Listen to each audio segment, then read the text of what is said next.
Good evening, everybody. Welcome to the Pits the Motorcast. This your host, Dave. I got online me, longtime drag racer, Richard, Hollywood Richard Amato. How you doing, Richard? I'm doing fine. How are you? I'm good.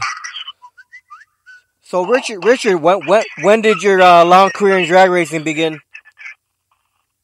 How far back we go now? We'll go back to like 1970. My first time ever on the drag strip was actually on a mini bike. I was 14 years old. And that was out at Great Lakes Dragway. And it was a weekend when I was out with my brother Joe with his nitro funny car running with the UDRA funny car circuit. So they wanted to see what the mini bike would do, and they gave me the chance, and I took the chance. I wore my brother's helmet. They gave me a leather jacket, and I thought it was exciting. It was 39 miles an hour, right around 31 seconds.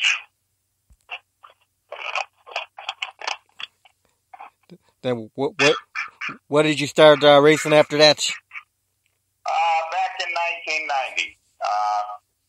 I was helped out by Tony Schumacher. He was running his Super Comp dragster, and he offered me the chance to get in and get my license, and we did it on two different weekends. I did 3 runs one weekend and another 3 on another weekend, and it all worked out, and that's when it became time for me to continue on. So I actually, then after that, I teamed up with one of my brother's crew guys from one of his funny cars, and he was also a mechanic for my father back in his gas station back in the 60s and 70s.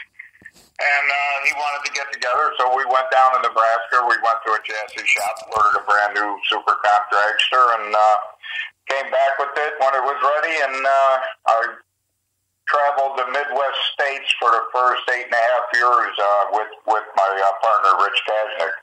And what we did, we actually ran in Super Comp, and then we match raced the car also. We ran like 30% nitro in it to do match races. And after that, 1999, I went out selling myself as a driver. And honestly, it was quite hard in the beginning, and I didn't think it was going to go anywhere. And but I didn't give up. You know, I said, keep living the dream, and maybe something will come out of it. And back in 2000 in April, I got a call from the late Greg Nickleski and asked me to come out and talk to him about driving his top alcohol funny car. And it worked out well, and wound up with Greg for 2 years with the funny car. And how did you do in the funny car? Well, we did pretty well. The first year, it was kind of like he was letting me get used to the car.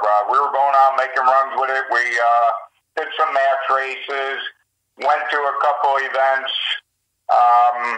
You know, we weren't in the top half of the field that year at all. I was really learning the car quite some. But towards the end of that season, it was getting better for me, and I was pretty happy about it because he walked up and asked me if I was interested in staying, and I said yes. So he told me, so we're gonna step everything up for next year. He had a big black Chevy Rodak motor in it, 1071 blower. The car was running in the 190s at that time. So the second year, everything was completely rebuilt, all new paint, new chassis was gone through. Put a Hemi in it, 1471 blower. We got into the 230 mile an hour range then, so it was much better for us at that time, and especially to run with the guys that he wanted to run with. It was hard to run with them with the Chevy motor. So, but that worked out well, and Greg was a great guy. You know, God bless him. He was very good to me and had a lot of faith in me. Also, that was the best thing about it. I really appreciated that of him. And you said that was a 2-year run? Pardon me? You said that was a 2-year run with the alcohol funny car? Yeah. 2 years with Greg with that. And then after Greg, I was hired by a good old friend of my brother Joe's, Frank Maroney. And I drove for Frank for a year in his A-Field dragster. And that was quite exciting. It was a bit of a change. Went back into a dragster, and Frank was a good guy too to drive for. Also, he was, very, very, very friendly person because I knew him from when I was a child. Actually, he was he raced side by side with my older brother Joe. So it was kind of an emotional time at the time for me to go race with him because, with my brother passing away in 1982, it was quite exciting to go drive for Frank. So how long did you drive for Frank? I drove 1 year for Frank, and then after that year, I got a call from Gary Sullivan, and he called and asked me if I was interested in driving his Pro Mod. Actually, my answer at the time was, I told him, I said, I'm not really sure if you're calling the right guy for this. I told him, I said, I grew up around dragsters and funny cars. That's what I've been involved in. And he told me, he said, okay, he said, I'd still like to have you give it a shot. So we met one Tuesday night out at Route 66 Dragway in Joliet, Illinois here. And I got in the car.